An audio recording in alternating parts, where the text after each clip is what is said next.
All right. Thank you guys all for being here. We got a big room today. Like a lot of times there's about 7 of us in here. So yeah, what's going on? This is great. Thank you guys for coming. We're going to start the same way we always do, talking about some of our beliefs. You see the big circle around win-win. This is the slam dunk one. So I want to hear some good stories about some things that have gone on for you guys in the first quarter. Now that we're on the last day, first quarter. Ooh, that's scary. Let's talk about some great win-win situations you guys had with clients, or maybe even in life, with your friend or your kid or whoever. You gotta hear some. Stephanie. Well, I only sold like 17 last year, and I think I'm at like 6 sold with like 500. So it's a lot better this hard. Well, let's hear about a win out of that though, like where you did something where the other side won and you won. A difficult situation that you maybe overcame or something and created a win for everybody. Come back to it. Barnsley. Yeah, I'm gonna be honest. So I'm in contract on the buy side right now with Anthony May and Howard Hanna. And Great it was a situation that started as kind of an embarrassing moment for me where I didn't read the room and didn't get an offering on time. And like probably didn't give my buyer the sense of urgency that she needed to get the offer in the night before. They went under contract the next morning, so I had to apologize to my buyer for that fail. Stayed in contact with Anthony and made sure that like Anthony and I have maintained a good relationship for the past 6 months probably. The original buyer's wife lost her job, so they couldn't get financing for the house. Rather than relisting it, Anthony just called me. I called my buyer, went under contract within 24 hours. And now the seller gets to sell the house in almost a short amount of time as they thought. My buyer's under contract on the perfect home for her. She's using my lender, we're using my title company, and it's just going very, very smoothly now. So turned a negative into a positive. Nice. Started out with egg on my face. And here we are. Good reason why it's good to have good relationships with people in this business, because we all want to work with certain people and don't want to work with certain people. So that's huge. Anybody else? We're gonna have a couple more. I'll say teamwork. So we had planned a home buying seminar and investor seminar for the last month and decided to she says real estate group. We brought in the Lisco buy team and Patrice Reynolds, and we had over 45 people this weekend. I saw some pictures. That's awesome. That's awesome. It's not about, being selfish and this person is unrepresented. Like we just worked around. What did you feel like people came away with that was a big win for them? We had a lot of renters in the room. Okay. We had someone paying like $2,500 for rent. We had some investors that were already established. We had our lenders and so on. So it was a great event. Nice. One more. You go with teamwork. I always have a hard time finding something that fits in one of these. I'm sure it shows up more than but I had a listing sitting. I took an overpriced listing, shame on me, and then dropped it. It was still overpriced. Commercial, unique property in Tremont. I'm like, this isn't serving my seller. I'm like, I gotta tell her, this is just not gonna work. The value's not there. And talked to a commercial broker friend of mine. He met with her. They're gonna get all the units leased out, create the value to help her achieve, show the market that value's there. I'll get a referral fee in the end. The seller, makes out. It's taken care of, more importantly. I wish it would have taken so long for me to come get to that station, but at least, helping the client or customer, I guess customer come first too. Like she's gonna help achieve her goal. Yeah, I think a lot of times we get in over our heads pretty easily because we not that we aren't willing to share, but it's almost that we're like not willing to admit that we might not be best suited to handle it. And then like bring somebody else in that is better suited is a win for everybody, and it's definitely teamwork as well. Birthdays, man, that's a lot of birthdays for 1 month. I feel like February was about half that many. So Any of you in the room right now? I can't read that. Maria.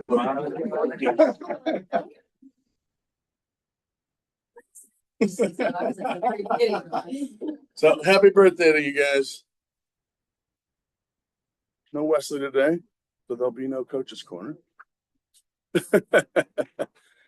Cappers, this is from last month, correct? Like the people that capped in February? I see there's at least 2 of you in the room. Congratulations, guys. Alexis. Just to be clear for anybody in the room that's unfamiliar with that, that's the moment where you finished paying us for the year. So every commission you get to keep all of it for the rest of the year. So your anniversary date resets. Some new people for the month. One of them's in the room. Ours right here. Now, once I heard you talking to Maria, so I heard the story about your dad. So and then I remember seeing the picture you put on our Facebook page. So that's great. That's great. Happy to have you here. Anybody else? Anybody else brand new in the room today? Again, I'm having a hard time looking at these and looking out there. Yeah. Blake, good to have you.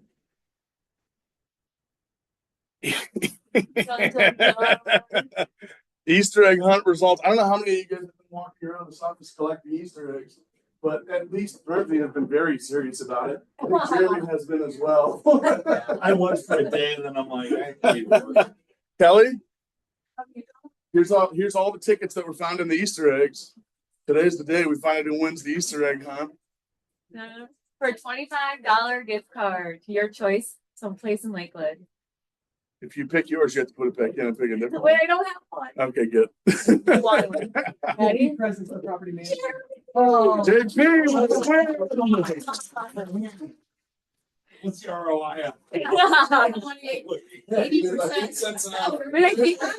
Is the next slide all the tickets? Effort for 80% results. Oh yeah. what does he need to report to you by end of business for the? Yeah. I Well, my name. I gotta take it one. There we go. Yay, that's why I drew your name. There's the scores. It's unfortunate that we can't see how many Megan and Debbie actually had. 110 something. Yeah. Oh yeah, these are the results. They get here early every day, so they've got run of the office with nobody here for about half an hour or so. But always a good time. And I'm confused about this. Oh no, and then Oh, okay. I just saw that is Eddie as a Easter bunny, so I was confused. I was like, did he win some other award? All right, upcoming events. Bold starts very soon. Gosh, I feel like when we started talking about that, it felt to me like it was like 2 months away or 3 months away. Now it's here. Anybody in the room already signed up? 3 people already signed up. He's signing up. That's great. So, Jeremy, why don't you talk about Bold for just a second? You've taken it a bunch of times. For those in the room that are unfamiliar with what it is or wondering if it's for them. It's for you. I've taken it 3 times now, and I'm excited to take this route, especially because they've revamped it. And it's a class around a mindset shift, getting you in a mindset of abundance and growth and action. Most importantly, I think. And I'm excited to see what Gary's done with the program. He had no fingerprint on it previous. It was Diana Kokoska's animal before that. And it used to be 8 weeks. It's only 6 weeks now. But it was like giving you script practice.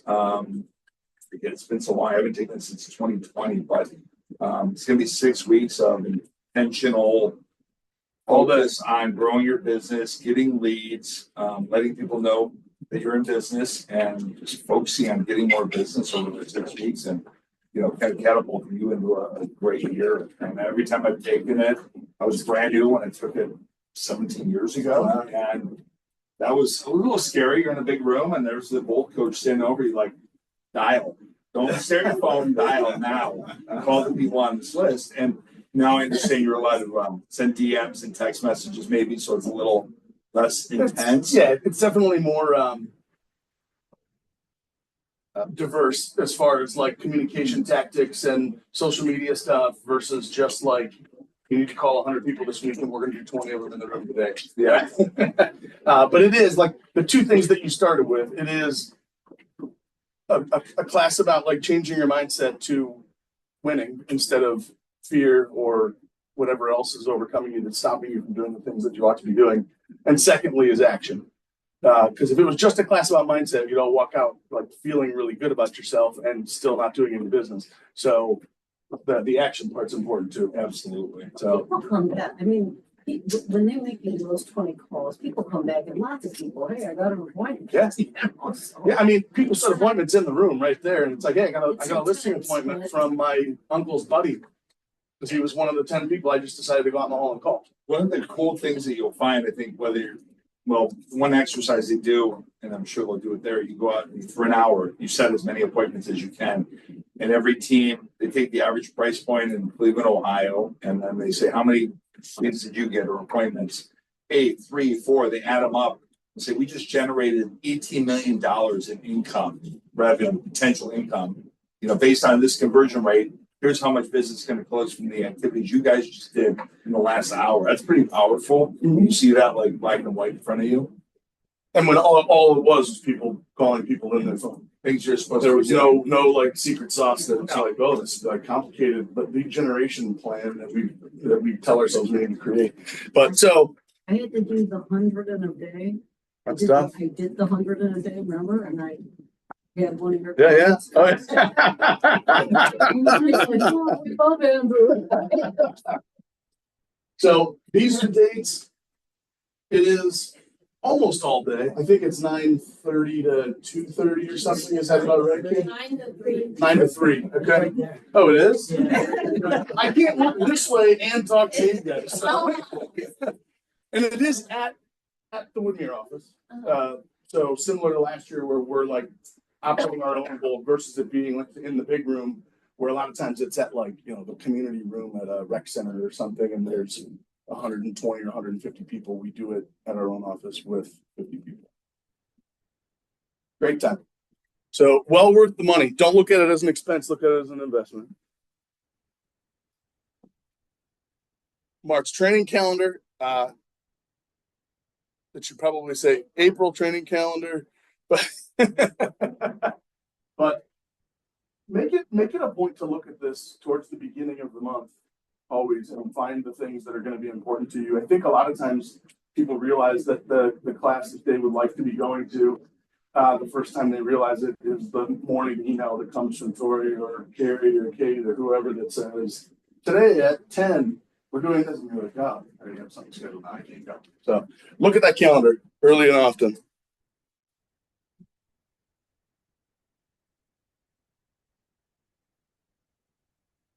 That's happening today. Am I right? Just got an email about it last night. The MLS is posting their Oh, okay. discourse on these topics. A lot of it is stuff that we're going to talk about today. Map to cap. This is an interesting class. Can you say like 5 words about this?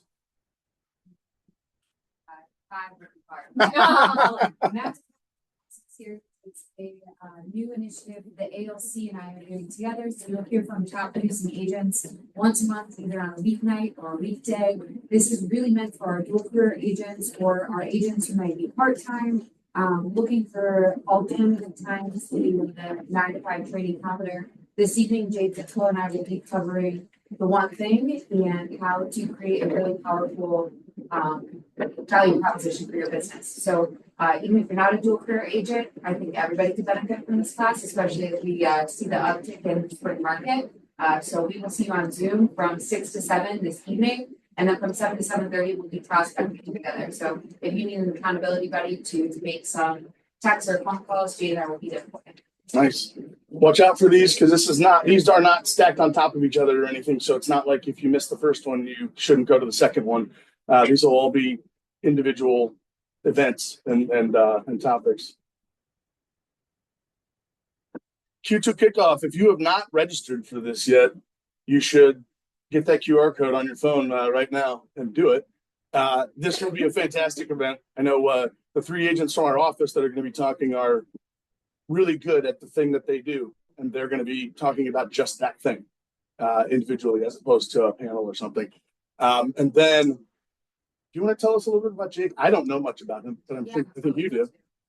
Jake is operating in Minnesota, and his main specialty is self-accountability and self-leadership. So if you come to a Q2 kickoff before and really enjoyed the keynote speaker, but didn't feel like it really resonated with you, Jake's speech will resonate with everybody in the room. We got a sneak peek of it at an ALC meeting, and it was fantastic.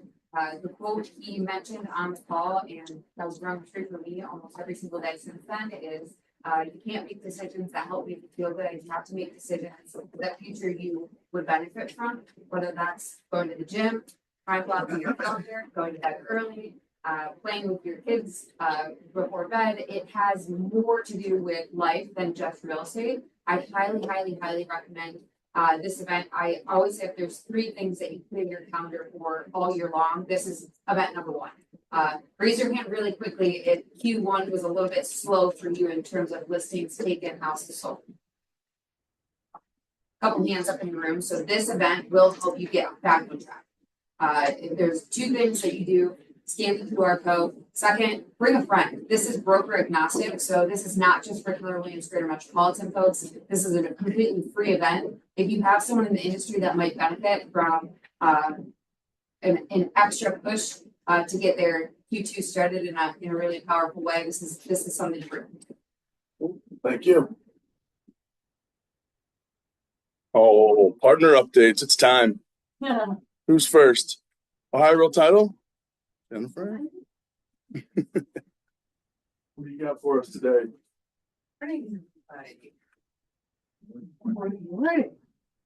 This is a great full room. I love it. Well, hi. If we've not had the opportunity to meet or connect, my name is Jennifer O'Malley. I am with Ohio Real Title. I'm kind of your west side person, whereas Rick and Janelle are primarily your east side individuals. Obviously, we all saw the other day that the FinCEN reporting requirement was suspended. So therefore, our underwriter made the decision to cancel that Zoom that we had booked, just because it's a matter of they need to see where this is going to go as well. So once that is, I'm just going to take the assumption it's probably going to be back. The third time. You know, I mean, this has been kicked around for I don't know how many years at this point. So if and when that does return to being top of mind with everybody, we will get a new Zoom session planned and get everybody invited. Just a few quick reminders, not that anyone in this room is an offender, but I just like to make sure, you can just say Andrew is, right? Just one. For closings, if we can have 14 business days minimum for a closing, that would be fantastic. I am seeing some of my agents sending over contracts on Sunday at 11 p.m. to close Friday. In some cases, we can make magic happen, but not in every single case. So please, please, please, we beg you 14 business days, assuming there's no title issues to work through. And when we reach out for your buyer seller's contact information, please share that so that we can begin communication with your buyers and sellers and not be behind in our processes simply because we cannot reach your clients. So thank you, everybody. Does anyone have any questions? Andrew, do you have anything to toss at me? I do not today. All right. Well, keep being awesome. Yeah. Happy spring. Thank What you you. guys do for us. Thank you. Thank you. Next up, Jennifer from America's Preferred. Tell us something fun about warranties. Oh, I'm gonna take something fun. So twice in the past week, I've had two different agents come to me, two different deals, telling me that the AC unit was stolen like right after closing. So in both of them, yeah, this is happening again. This happened when I was an agent a really long time ago. It actually happened while I was at the closing table. They stole the buyer's AC unit. So anyways, apparently this is happening again. But both of them asked me if I could cover that under a warranty, and I cannot. It's not there. It doesn't exist anymore. So that is not a covered item, just FYI. The unit's completely gone. There's nothing for me to warranty at that point. But once it gets replaced, we will cover that new one, just so you know. But I've had that twice in a week, kind of an odd thing that's happening. And it's happening. One of our reps in Atlanta also mentioned it yesterday that it's happening there as well. I go back to like fencing your. So yeah, so fun fact. The scrap metal, is that what I- they're selling them for? Yeah, yeah, right. So anyways, cannot warranty that. But we're getting ready to have that shift in the weather. So keep that in mind as we go into the warmer temps where the furnaces aren't being tested and you have people going under contract or listing homes, that you really want to consider the warranty for that purpose, that when they go to use that next year and it's not working, if they can't test it now. So just keep that in mind. Please always reach out with warranty questions. Even if you're in a specific property and you want to know specific answers about certain conditions of things, just call. I'm happy to pull the property up and talk through it with you. So we can look at those items, but just reach out if you need anything. Cool. Thank you. You're welcome. Big Don, cross country. What do you got for us? Nothing fun, mortgages. Oh, No, actually, just as of last week, rates were really pushing to that 7% point. We started seeing a little bit of reprieve, yeah. Fun. But I think we started to see a little bit of reprieve at the end of the day, Friday. Reprieve yesterday. We got a good positive market this morning. As Dave and I were talking, I don't think the market is reacting to every tweet and comment coming out of the president or his staff. So there was some language that came out yesterday and today that I thought would have sent the market the other way, but it didn't. So I think we're starting to see some easing of that overreacting. So we're pushing back down into the mid sixes. Can you get 5? Sure. It's going to come with a cost, but realistically, they're going to be in the mid 6 range. What I've seen a lot of the last probably month here is a lot of inquiries about HELOCs, home equity line of credits. Just know that we do them. I have a real simple one. They said it's a 5-day close. I've seen them take 7 to 10 days. I haven't had one go in 5 yet because it's going to go in 5. The borrower has to do everything that they need to do on those 5-day period. Those rates are going to run anywhere from 7 up to, I did one yesterday, 13.25, but it was 13.25 because the borrower had a 632 credit score. So there's still a bit of get. Just know that we have that product available and people need cash today, man. So even if you're not going to use it, I recommend taking out a HELOC. Just leave it sit there in case something happens. You have it. Okay. Thanks, guys. you. Surprised nobody's tripped yet on these wires up Right. here. Leverage Center, who wants a crack at it? Or both of you, come on up. Liz and Tori. Yeah, now I'm gonna be like, I'll be the first. One. You go first. Sure. So you want us to rock with this? Spring market is hopefully heating up. Hopefully all of you are gonna see shift, you're gonna get more business, everything's gonna be better. Just remember that as things get busy, we are here to support you, to help you get through busy times and the not busy times. I mean, you don't have to just hire us when you're busy.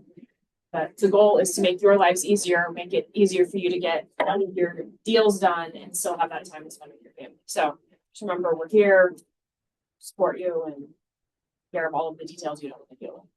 I second that. That's kind of like the main purpose of why we're here, just to make things better for you.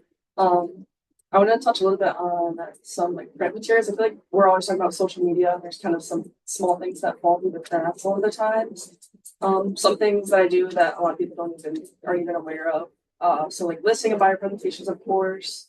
Little documents like open house sign-in sheets, new listing flyers, seller net sheets, seller questionnaires, things like that. Basically taking things that are normally just like boring, simple documents that I don't know if you're using a template for, and it's just made in like a Google Doc. But I can take that and brand it to you and your business. Just helps you appear more professional, more organized, especially if you're going up against another agent. Seeing if you're saying the same exact things, but your materials all are super branded and organized, you will immediately just look more professional. So if that's something you're interested in, feel free to reach out, or if you have any questions about like just little things, taking boring documents and turning them into marketing materials. Excellent. Thank you guys. Get my can of water. Yeah. All right, David, Keller Home Loans. See if he's the one that can't make it through the booby trap. Oh my God. You realize the danger. really said, hey, everybody, I'm David Goldberg, Keller Mortgage, Keller Home Loans. Anyway, I was talking to a buyer the other day and they said, we're going to hold off on buying because we want to wait until rates get better. And I said, okay, well, what do you think is a good rate? And they didn't know. They literally did not have an answer to that simple question. I said, well, what do you think rates are? You know, and they said, well, they're in like the 6% range. I said, exactly. I said, so if you could get a rate in the 5s, or you could get a rate in the 4s, would that move the needle for you and get you to move forward now? They had no idea what I was talking about. So I broke down the math, doing a simple 2-1 buy down. By taking the rate at say 6.5%, that's around where rates are right now. They could have a 4.5% rate the first year. That would save them on $300,000, $400 a month the first year. That $400 was their car payment. And that gave them the visualization of like, okay, I can buy a house now instead of waiting, hoping that rates get into the 5s. And what's that really going to do? It's not going to make that big of a difference because then prices are going to be higher and you're going to be financing that much more. So if you break down the people that are on the fence, they're all driven by payment. It's not rate, it's not price, it's what's the payment. And if you can get a seller concession, which, 2% of price is really easy to get built into your offer, however you structure it, whether you're going with a lower, a higher price and building it in, or you're just getting a true concession. 2% gets you that 2% rate reduction for the first year, 1% the second year. So that makes a big difference to a lot of first-time buyers because they're scared. They're not sure what's going on. They hear on the news war, they hear rates going up, they hear economy, all these scary things.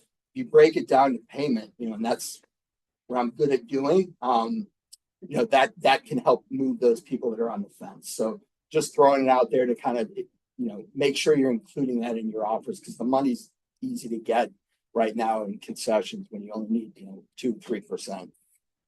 Program wise, I'm just going to say it one more time because I think I talked about it last time, but our doctor loan program, if you have any people that are coming into the market for match day, 100% financing up to $2 million, no PMI. They do not have to be a first-time buyer.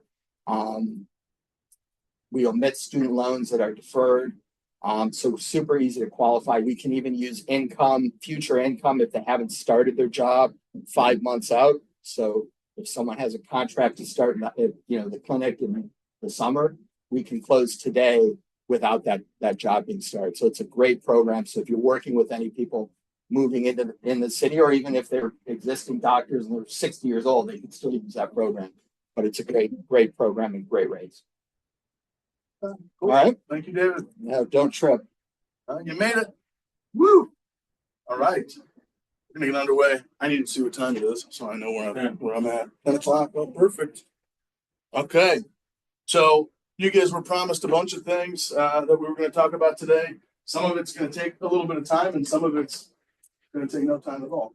So we'll start with the wholesaling thing, and I want to, before we dig into what it actually says, I want to tell you why it's important for us. Nobody at this company is wholesale. So nobody at this company is being regulated by this wholesale reform. However, we run into potential clients constantly who have an agreement with a wholesaler at the moment, which precludes them from being able to list their house with you and sell it for probably a lot more than the contract they have with the wholesaler for their house. That's not selling because the wholesaler's not us. They're out for themselves, not for their clients. So that's the value of this. I want to start with that. Is like this is a tool for us to use against them in scenarios where people are stuck with a wholesaler. So what wholesaling is, we'll start there, I guess, and be clear about that. It's just a person without a license most of the time. Some of them have licenses. Shouldn't, but they do. Going to a seller and saying, I'll pay you X amount of dollars for your house, and I want a certain amount of time. It's not usually 20 or 30 days. It's usually 90 or 120 or something like that. And then we'll close. And then they spend the rest of the time under contract finding another person who's willing to pay 20% more than the deal that they struck with the seller. And then they just assign the contract for them for the price, which is the margin, right? So if they have a deal with the seller for 80 and they're selling that contract to somebody else for 100, they're taking the 20 out of that deal, and that the end user is paying 100, but the seller's only getting 20, right? So that's all it is. It's not that complicated. You get people calling me claiming like because the contract says it's going to be assignable, that means it has to be wholesale, and that's not true. But important to ask questions, especially if you're representing a seller and you get an offer that feels like it is a wholesaler. That's not a good situation to get in either. So what all the new law does is make a requirement of that person to disclose this in essence and get it agreed to by the seller. The value of that for us is that language. Let me get to the slide that has the actual language. It's going to be hard for you to see.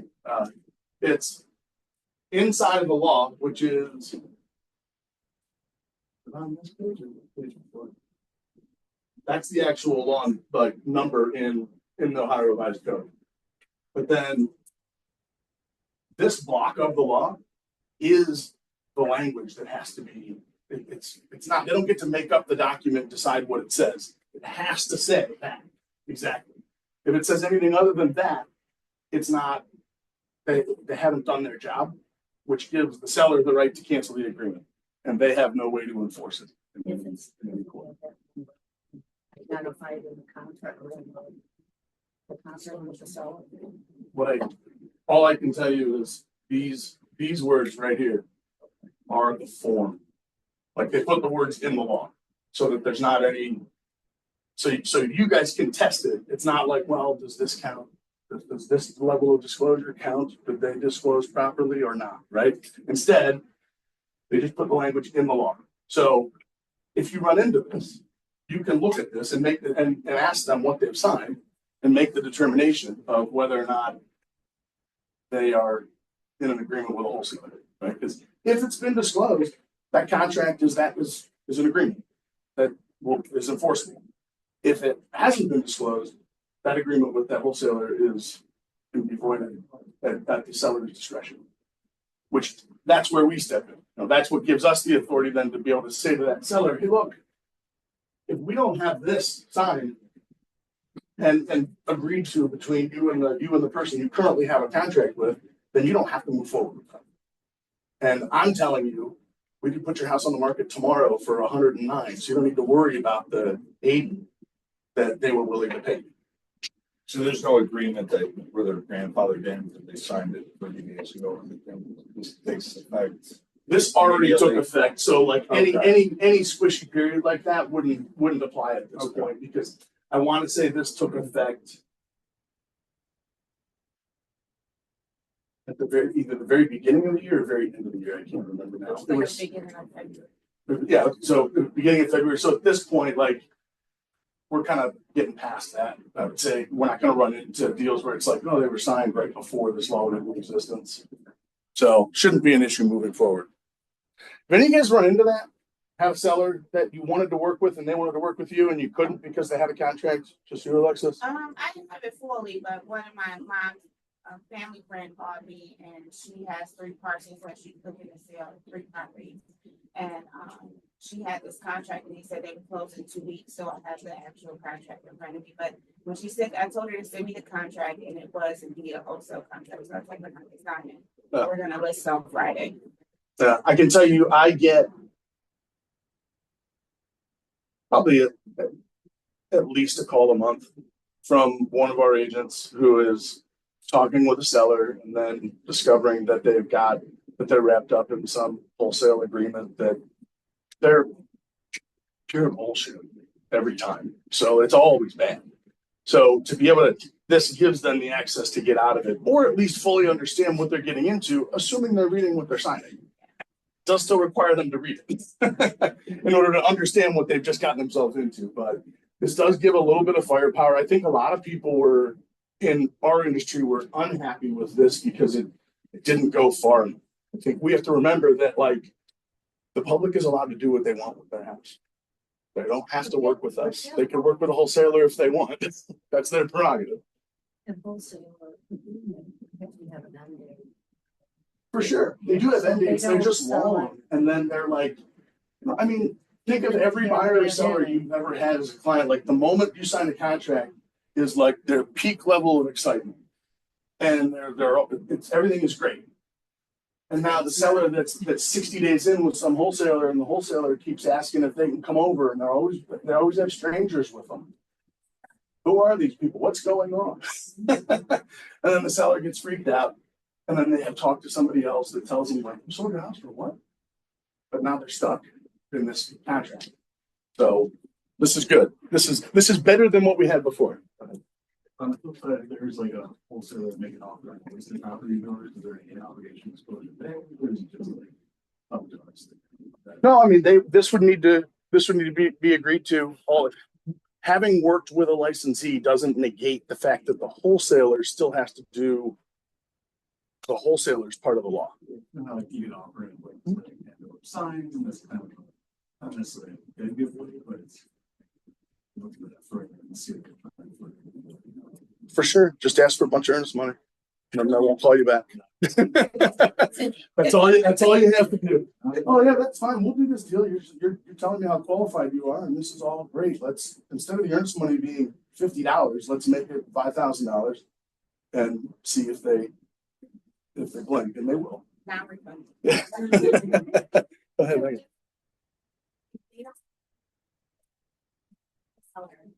Then you can ultimately override it. Yeah. So I think there's probably going to be some ugliness on the enforcement of it because there is still the issue of like the only way to prove a person wholesale a property is once they've sold the contract and it closes. So like during the time before that happens, it's not necessarily obvious it's a wholesaler. And I think like going at them with the law will probably cause them to blink. Do you need to get a real estate attorney involved at all? Not initially. I think if this wasn't signed and you just start the process of like you need to go back to them and say like, hey, I'm not going to move forward. I know there's a law against us at this point. I know that you're trying to sell the contract because I see the property being advertised on this website or that website or this Facebook group or whatever, right? So like that would be your evidence, I guess, that's obviously what they're doing. And then if this wasn't signed, then you wouldn't be forced to stay in it. Are you gonna have this information in one of our resource sites or something? Is we have to refer back to this law? Gary? Yeah, we can. Yes.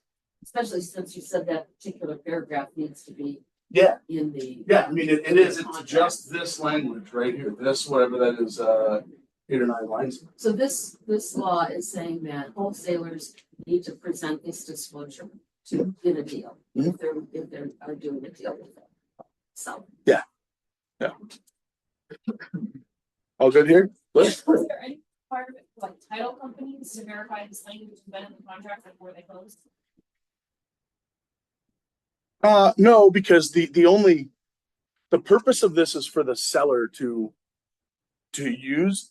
So if they are closing and happy to close, then like there's no like it's not the title. It's nobody's job to tell the seller you shouldn't do this. It's only their job if they want to get out, and this hasn't been done. This law is the mechanism for them to do that. Yeah.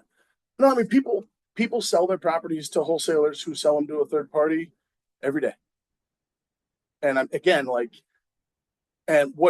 I know Ohio Realtors wanted out of the legislature was much more strict laws around this to basically almost stop it from happening. That's just not reasonable. No Democrat or Republican is going to agree to that because it's just not. The government doesn't get to tell you what you are and aren't allowed to do to liquidate your house. So that is what people wanted though. New fair housing form. This, I don't know, for some of you, this may feel a little rushed. It is a little rushed because the state didn't create the form. They passed a law and said it had to happen, and then it proceeded to take months to make the form. So that's a shot of the form. It's just a 2-page document that sellers have to sign before the property can be marketed.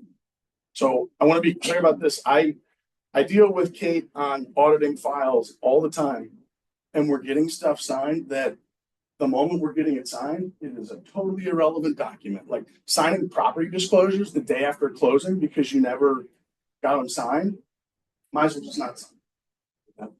Because the whole point of that was to disclose stuff before they did the deal. Right? So this same thing, the whole point of this is to put the seller on notice that they can't, it's the same language as the fair housing language. It's already in our listing agreement. And the state thought it would be a good idea for them to put their fingerprint on it. So, but this does need to be signed before you start marketing a seller's property. I'm not saying I'm listing agreement, but only. Well, this is a page, not a paragraph. 2 pages. That'll make people far less discriminatory, I assume. I think you just make changes and strike through an initial. What about this though? We don't have to. The fact of the matter is, no seller, whether they're going to discriminate or not on something, is going to disagree with this. This is not like a hurdle that we have to overcome. It is going to be the kind of thing though, where the same as like how, you know, what consumer guides do to trip people up. You don't get them signed when you're supposed to, and it never matters until you end up with a division complaint and they start looking at the whole file and they're like, well, why is this listing agreement dated March 1st and the anti-discrimination documents dated for June 30th? That's a problem. So this needs to be signed before you start marketing a property, just like a listing agreement needs to be signed before you start marketing a property. So we are attaching it to the listing agreement. So the listing agreement now will just be a 4-page document, the same way we attached the buyer broker commission to the purchase agreement. Yes, yes. And this like is required as of today, tomorrow, right? On the top, it says April. Yeah, we're doing today or tomorrow. Yeah. So I believe tomorrow was the news, so I could say today. Tomorrow's the start date. I have a listing going after tomorrow and I haven't signed it. Good, good. Yeah, and this is just a trip hazard. There's no, for legal issues. This doesn't change the game in any way for dealing with your sellers, but you do need to get it signed. Tell your friends who are in the room today that they need to get this signed. They have a current listing agreement signed, but we haven't listed the house yet. Do we need to go double down and have that signed? If the listing agreement starts April 1st or after, yes. And the start date of the listing agreement is not the date they signed it. It's the date on the first page of the contract. So that's another. Definitely. Just don't leave it to sign within like 24 hours to going live or something. Or is that... Thank you. Sorry. It's not a thing at all. It has to go in the MLS within 2 business days of the start date, Okay. which is on page 1. That's the day the contract starts, not the date it's signed. Liz, If it's signed after the start date, though, the new start date becomes the date it's signed. you got a problem if it's signed after the start date, yeah. So, just the technical question is, and is this going to be grouped with the listing agreement, or will they Yes. 2 separate line It items? is going to be attached if it's not already. Okay, it's also a standalone document because we didn't want to not have it as a standalone document, but it is attached. So the listing agreement is currently 4 pages. Okay, and Because this also, is- and so all 4 pages will be submitted together into it. Yes. Okay. Good, yes. So really not much to talk about here. Just know that starting now, you need to get it signed with any listing that's going on the market in the future. Vincent, gone.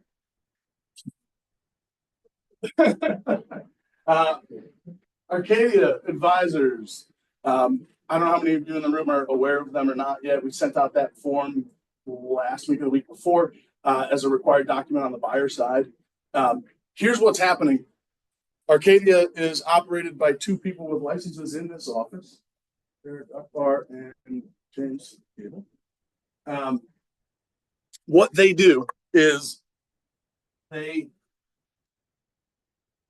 partner with an attorney, and I think that's it. I'm always upset. There might be an appraiser involved too when needed, but all that they do is they go through and review annually people's current property tax rate based on the value the county has applied to their house versus what they paid for it. They are not going after people that haven't bought in forever and their taxes are potentially just overvalued. Their goal is to make sure that our client's number doesn't get missed by the county when they bought for less than what the property's valued on. So if you buy a house today that the auditor says is worth $350 and you buy it for $300, beginning of next year, it should be valued at $300. County doesn't do that. You have to tell them to do that. So that's what they're doing. So they're going through and just doing all of the analysis and then making the phone call. Do you guys recall what they charge? 1 year. 1 year's worth of the savings. Yeah. Is what ultimately our client would pay them. And generally that number would be static for 5 more years. Or at least 3 or 4, depending on just where we are in the cycle of when it's going to get revalued. So you think if they do property values like based off of the previous, You can, but people don't. if they do property values based off of the previous number and like a percent increase, it's really going to save them money for as long as they own the property though. Well, yeah, because then when they do the increase and they just say, we're raising everybody in this zip code 8%, because that's what we've decided how much the average has gone up, then yeah, your 8% is now off of 300 instead of 350. So you are forever saving money because it doesn't get fully reassessed until it transfers again, in which case you're not paying the taxes. Did you say they're not going back and looking at people who've been at home a long time? It has to be I mean, you can do that. They'll do that, but that's not what they're built to do. Okay. So, and one of the reasons that using them could be valuable is there's some very specific documents and communications that have to happen in order to be successful versus them just basically say like, oh, this is incomplete. And then they just move on. And then you throw your hands up and it never gets reached. So that's the value of dealing with them. So the value for us is purely the fact that many months after you sold somebody a house, there's going to be another opportunity where you'll be able to connect with them because they're going to tell you, hey, your person's one of the candidates. We talked to them and they want to do it. And then you get to call them and say, congratulations. And so it does create a good touch point for you with your past clients. Are they doing this without us initiating this? They're just We have reviewing the whole to deal with, no, there's a document. That's the point of what I'm saying is there's a required document on the buyer side that it is this, there it is. So you're gonna get the buyer to sign this, like we can talk about best practices on that in a second, but They pay a year to this company for doing the work for them. a year's of savings. So if the savings was $500, that's what they're paying. Yes. Until it's successful. Well, theoretically, they save it forever because what Bernie was saying is true. Like when taxes went up for all of us in Cuyahoga County 2 years ago, your house didn't get appraised. What they did was they said, okay, inside of this circle, we say the average sale price went up 15%. Therefore, your value goes up 15%. But if it's going up 15% of 300 versus 350, that means forever your tail is long on this because if you're in the house for 15 years, any increases are going to be based off of a number that you started with the lowest basis possible. So theoretically, the savings is forever, not just the amount of the time between reappraisal. So this document gets signed when they close on the property. Well, the contract says on your upcoming close purchase. I would argue the best time to sign this is probably at the time you have finished the inspection period, then you've got an ROC signed, whether it's clean or renegotiated. Then once everything's being signed with finality, at that removal of contingencies period is probably the best time to get this signed. So when you know that the house. Yeah, when you're pretty certain, hey, we're 90% good you know here. it's closed. Yeah, you could get it signed with an offer. just like here's one of the generic documents amongst the other generic Yeah, documents. it doesn't hold, they're not. They're not going to do anything with it anyway. But so there's not really a right answer. I would say like wherever you feel like it's easiest to put it into your process. But every deal that closes that doesn't have this, you're going to get a call or an email from Kate to remind you that you should be doing this. And again, this like the benefit for us is it creates an opportunity to create a win for our clients somewhere between 3 and 10 months after they've bought a house. Right, Stephanie? What if they hear what they're doing and they're like, well, I can kind of do that myself? They can. Okay. Yeah, they absolutely. This doesn't require them to deal with it. All this is saying is, hey, yeah, I'd be interested in having you guys look at my taxes and see if they can be lowered. And yeah, then if Eric or Jim calls them and says like, yeah, this is what we can do for you. This is what we charge. This is what we need you to do. And they say like, okay, cool. Thanks, guys. I'm not interested. Yeah, they can go do it themselves. But they do still have. Yeah. If you guys are- I was signing off, Yeah, yeah. giving them permission to call. Yeah. Yeah, and like saying like, yeah, I'd like you to review it. And yeah, if there's a win there for me, call me. If there's not a win for them, they're not gonna call me. If they're not gonna save anything on their taxes, they're just gonna move on to the next one. I see this as like reviewing it in the last couple of years and saying, hey, these dozen people, I would be a great touch point for past clients. Is that remain in line with, right? It could be, I would say like, call Eric and talk to him about it. Are there other things that you can do that you'd like to do with your client set? I don't know what he is or isn't open to, honestly, but I think, I mean, you know, Eric, I don't think This he'd be might against it. benefit possibly come with overtakes, see there's. No. Okay, just to whoever might be in. No. And I think we're like coming into a moment here over the next couple of years where people buy houses that transferred in like 22, where they might be buying them for less than they paid in 22. So not to mention if they bought in 22, then the taxes went up in 24, and then they buy it for less than they got bought for in 22, like that number might not be the 4 or 5 point difference. It might be a 15-point difference because of the reassessing that happened in 24. And, you know, the state board just put out that note that the 2025 taxes have been updated in the tax public records. And I did check some, you know, like in my listings, there was slight changes. Yeah. Or something, you know. Just to check this. They didn't all go up, some of them went down. Interesting. Yeah.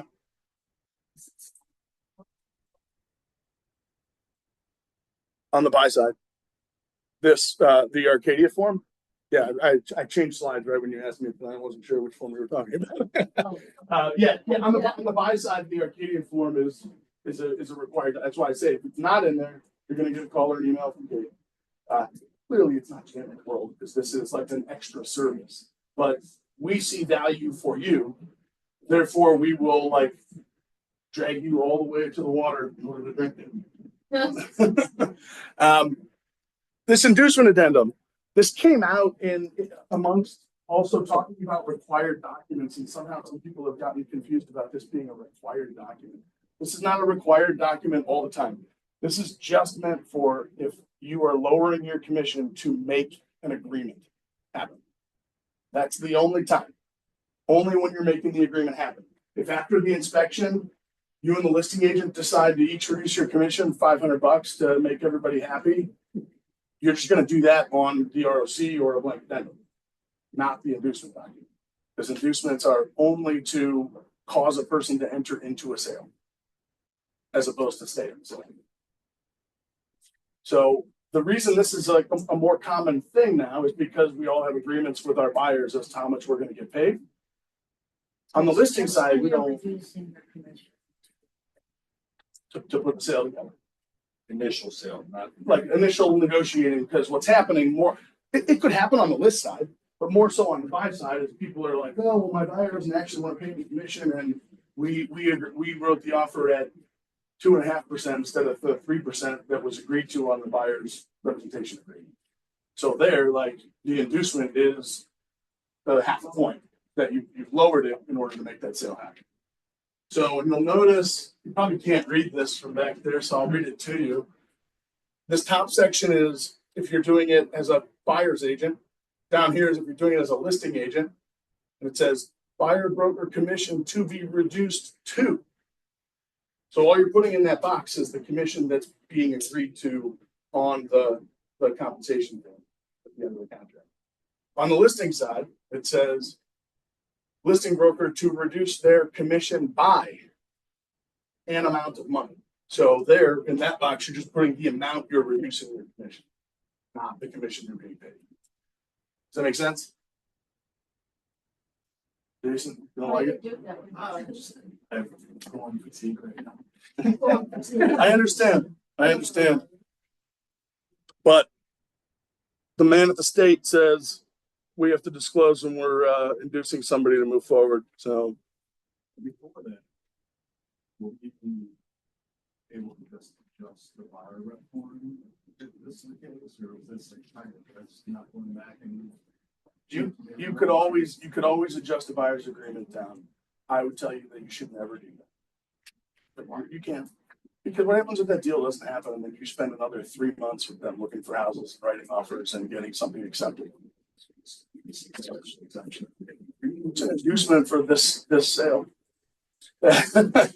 Yeah, versus reducing your commission and then now that's the commission you're stuck with. Now, you could argue that if once you do this once, they're going to expect that you do it every time you write an offer. And that may be the case. But I think you could push back on that and say, look, this is what the seller's willing to pay. We've looked at 4 houses. That's fine. I'm happy to do this for you to make this easier, to make this clean. And then when that deal doesn't happen, and now you've looked at 40 houses in the last 3 months and written 6 offers, it's also reasonable to say, like, yeah, we're not doing that anymore because at this point I've spent like more than the maximum amount of time I usually spend when I'm charging this amount of money.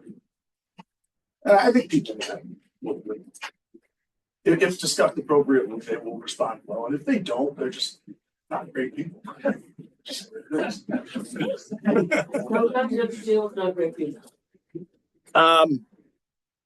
This is a nothing change, but I just want to point it out. On the buyer compensation disclosure, obviously there used to be 3 lines here. One for the airing commission with a listing agent. That's gone. So the only person paying your commission is the buyer of the seller. At this point, I think even now I'm not sharing commissions anymore. So it's easy enough. You're not going to get any pushback on that. Zillow preview program. Let's talk about that for a minute. Are all of you moderately aware of this on previous calls, anything like that? Okay. So I'm going to talk about this, just what it is briefly, and then we're going to talk about. Start feelings about it. I love when we get to talk. So you see at the beginning, it's our choice to decide if we want to participate. And participating doesn't mean every listing all the time has to be a Zillow preview listing before you put it in the MLS. You could do it. You could do it on this one and not on that. So nobody's forced to do it. I assume that we will enter into an agreement to have this. But again, it's up to you if you want to do it. You and your seller.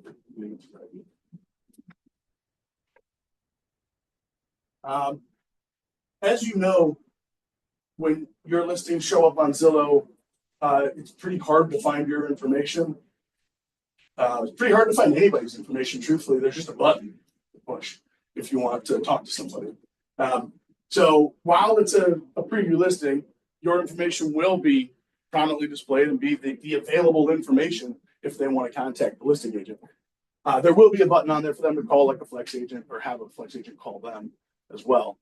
But your information will be prominently displayed with color, good metropolitan, and all that good stuff. Oh, question. The referral opportunity. Any lead that your preview listing creates for a Zillow Flex agent would pay you 10% of Zillow's cut, which is 40%. Those are the agents that Zillow gives leads to. That's just the name of the program. Zillow Flex. Yeah. So a person pushes that button that they want to talk to as a local preferred agent as opposed to the listing agent.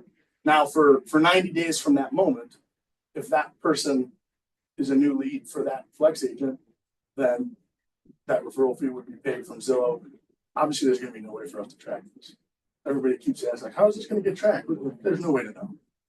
Zillow's not going to share that information with us. So Just trust them. yeah, we just assume that they're going to do the right thing, I guess. But it's only for 90 days. It's not indefinite. It's not like now that lead's been created, someday when it hatches that you're going to get paid a referral fee. It's only if they transact within 90 days. Is it if they close in 90? Which will happen some, but it's not over frequent, I would say. That's the breakdown of it. So it's just what I said it was. Let's just generically say that the Zillow commission was which is 40% of the whole commission, was $5,000. If that's the case, then you're getting 10%, so $500.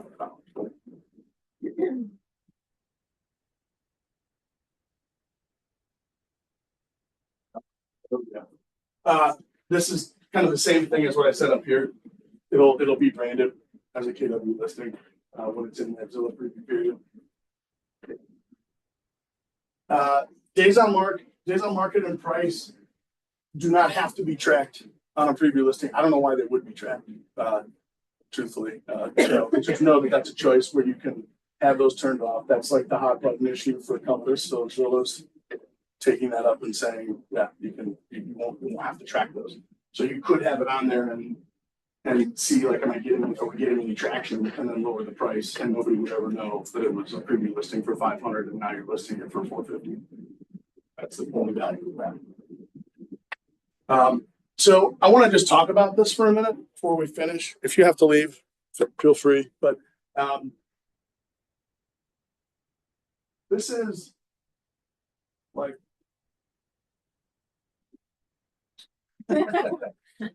this is like a kind of a like wholesale destruction of our industry. Putting listings anywhere other than the MLS is bad for us, from my perspective. We fought to not be fragmented, where you had to go to every individual broker to find out what listings they had. That was a battle. That was a battle that your dad probably fought. Right? I mean, that was a battle that happened in the 60s and 70s. And then we hit the 80s, where finally the MLS was a real thing, and finally every broker under the sun belonged to it, and everybody knew about everybody's listings, and everybody's clients won because of that. And now here we are 55 years later or whatever, and we're like going backwards. All because we're saying it's all because, like, the seller needs choices.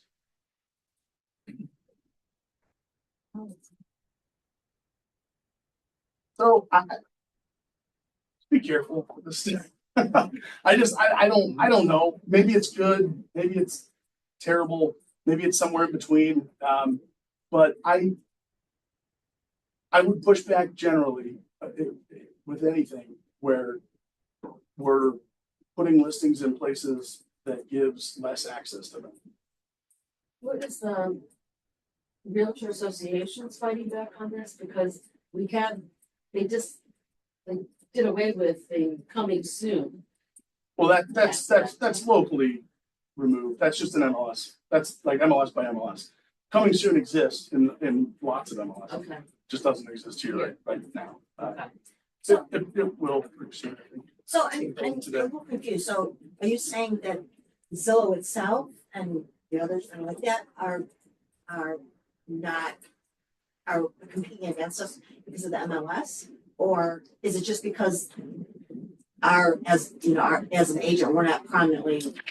Here's the thing, like, I think as we fight these like exclusive listing wars, everybody wants to be special, and everybody wants to tell their client how special they are and how special their listing is because it's in a special place.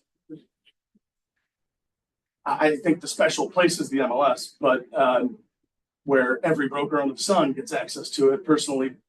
But there are people out there with very loud microphones talking about why exclusive listings and special access are valuable to the seller. I don't agree. But like this stuff is happening whether we agree or not. And I think, Why would you want less exposure? I don't know. It just doesn't make sense. I don't know. I don't know. I don't know. I don't know. I mean, we know why from a broker Yeah. standpoint, it doesn't make sense for the consumer. Yeah, It really But doesn't that's make what we're sense. here to do. Like, we're like, I think that, we talk as a group about like, people don't expect to have their doctor meet them on Sunday at 7 a.m. So we should be able to draw lines like that too. And I think like, if we're going to be professionals, then like the true meaning of the original professional, the doctor, the lawyer, and the clergy was to do your duty, and you will get paid handsomely for doing the right thing all the time for the people that you're serving, right? And we can operate that way too, right? And we should, right? Our job is to act in our client's best interest. And anytime we feel like we might be doing something because it's in our best interest, if it's not also in our client's best interest, then we need to be really careful about that, about the story we're telling ourselves about whether that is or is not in everybody's best interest. So now, to be clear about this Zillow preview thing, you're only going to be able to have it in there for maybe 4 days at most. Because, here's why, because our rules with the MLS are the clear cooperation rules, which means you have to input a listing within 24 hours, 1 business day of public marketing. Putting it in Zillow preview would be considered public marketing. Therefore, if you had a listing that you started marketing publicly on Friday, it needs to be in the MLS by Monday. Well, they will be if it's not in the MLS by Monday. So that's still the rule. So don't think that this somehow like negates that and it can sit in Zillow preview for 15 days or whatever, because that's not the case. Yeah, no, it's not, we're done. Perfect. It was just the Zillow preview screen before. So I'm a little confused about how does it get into Zillow? Like You put it in there. we can put it in just like we put in. There'll be like a Zillow preview platform. Oh, That it's not out yet. Oh, okay. This probably will exist later in April. Because I know like once it hits the MLS, it goes to the other websites. Yeah, so This would actually, you would have to input it. you didn't put it directly into Zillow on like the preview platform, And and put as many then pictures and all that stuff that you want. I think you're only allowed 15 pictures. It'll be kind of a light listing, Okay. like data relatively. Before you put it in the MLS, you do that. That's what the scroll is. That's what this is. Okay. Is that not just another way to allow it to be the comments? Except this, like, it could be shown and stuff. You want it to be up to you and your seller. If you wanted to show it during that time period or not. Yeah. There's no MLS rules apply to this, because the MLS rule is just you have to put it in MLS within 1 business day. So what happens on Friday, Saturday, and Sunday is you and yourself. So. That's how it might even get sold before it actually hits the. I think I'm kind of you at a kind of love this, but I think it's going to be a minimal thing. But do you see a scenario where if you put on Zillow and say a price in mind, be like, I think this is 400,000 every day, and then during that 72 hours on coming soon, you get like no traffic whatsoever, and you get like. You see a scenario, we have a conversation in the 72 hours and say, hey, maybe we go from 400 to 369 to really hit the market. Like, is that? Yeah. I think that is a conversation that's happening. So we'll get there. So yeah, that's all I have to say about Zillow.